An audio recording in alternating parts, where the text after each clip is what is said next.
Washington Post staff writes, victory for Ukraine is now far less likely than years of war and destruction.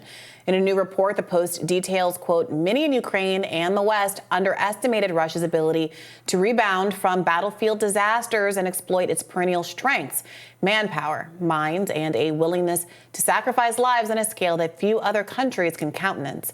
The Gray Zone's Aaron Mate wrote on X, the Washington Post title, victory for Ukraine is now far less likely than years of war and destruction. Well, those of us who pointed this out from the start, not just after nearly 2 years of war and destruction, were called Kremlin apologists. Meanwhile, Ukrainian President Volodymyr Zelensky is hoping for an early Christmas present this year from the U.S.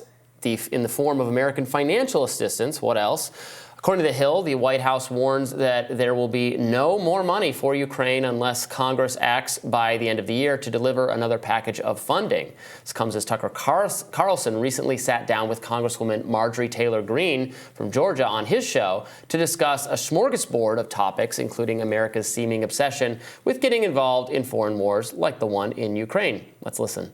If you don't fund the foreign wars, if you don't wear the country that is fighting that you're supposed to be supporting, if you don't wear their flag or wear their little colors in your front pocket of your jacket, if you don't have a sign outside your office door that says, I stand with Ukraine, or whatever the flavor of the month is, then you're going against Washington. You're going against the Pentagon. You're going against the military-industrial complex, and you will pay the price. It is interesting that she doesn't seem to feel that way about funding to Israel, but that's another discussion for another segment.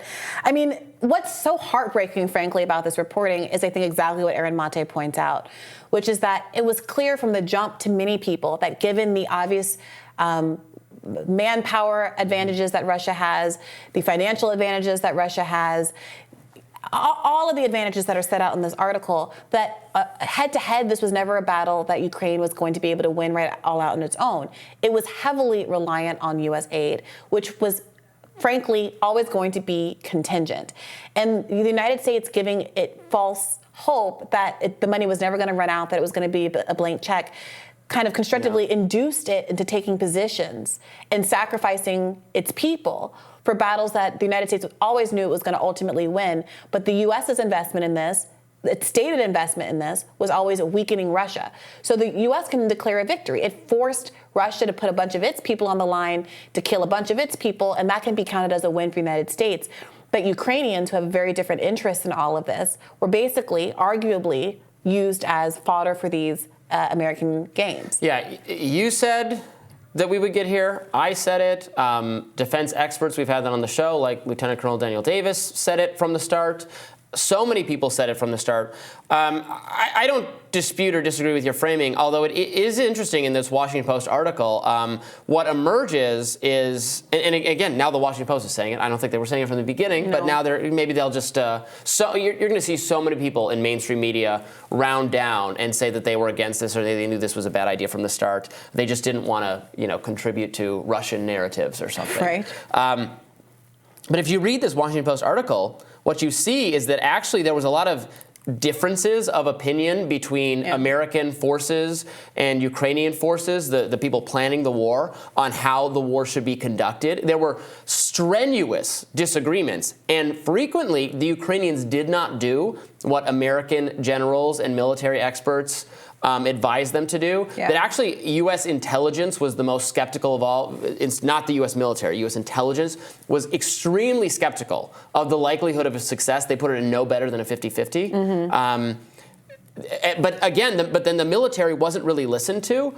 So, I mean, that's interesting for many reasons. There's another case of we gave you a bunch of money, but you didn't do what we told you to do.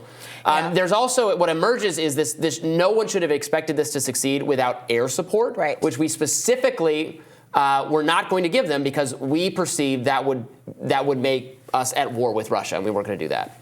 Yeah, so that's although really people clamored for it. Some, tons of people tried to get Biden to say he would do that, and he didn't. I think it's a really important point for two reasons. I mean, yes to all you said, America was giving certain kinds of advice that Ukrainians were not taking into account. But it's also true. You say the West knew. We told them that it was only 50% chance of success. Well, is that even honest? If you know that you're not going to give air support, and basically any chance of success was contingent on that.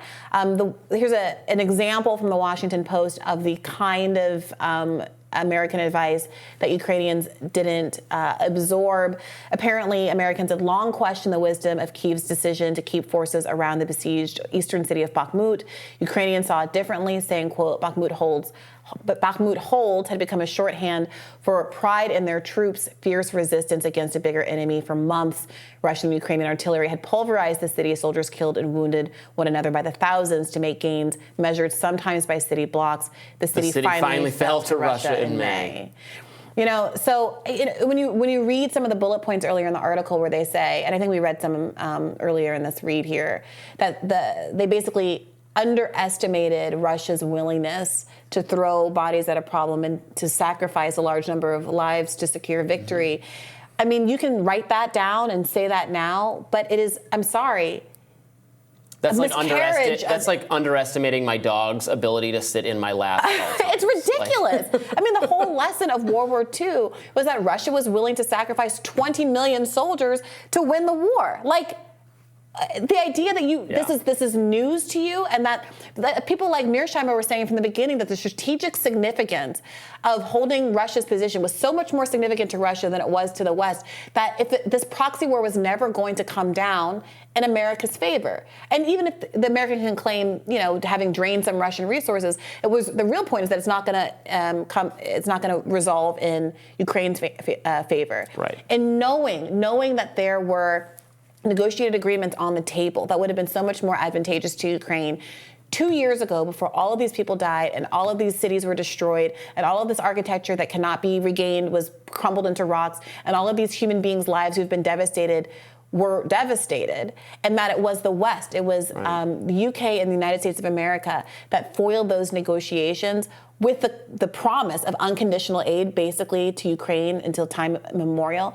That is so unethical. For what? For a portion of the country that is heavily Russian-speaking and has mixed loyalties at best, might become independent or part of Russia. I mean, that just doesn't seem like the sort of exit. I understand that if Russia starts marching into every country in Europe and conquering them and overthrowing their government and saying, now this is part of Russia, there would come a time where we would, at risk of global war, we would throw everything we have at that problem. I mean, that's the balance of realpolitik. They know they can't do that because we would eventually retaliate even with nukes if they started marching across all of Europe. But they're not even taking Ukraine itself. They're taking a part of Ukrainian territory. And that was part of the lie that was sold by the media establishment. 100%. And embraced by Zelensky. Yeah, and they did these fake translations of Putin's speeches saying, he's saying he wants to reconstitute the Russian Empire. He's saying he wants to take over Europe. That was just not true. And so we see again and again the kinds of false narratives that are put out there to provide justification for the march of war. And I hope at some point, looking forward, we stop being so credulous and believing them, and most certainly stop trying to shut down truthful journalism by making accusations that anybody who wants to look at the historical events that led up to this crisis or understand Russia's genuine stated motivations are in fact just parroting Russian talking points or being Putin's puppet. Yeah. Well, now everyone is parroting Russian talking points. Washington Post, all of us. More Rising right after this.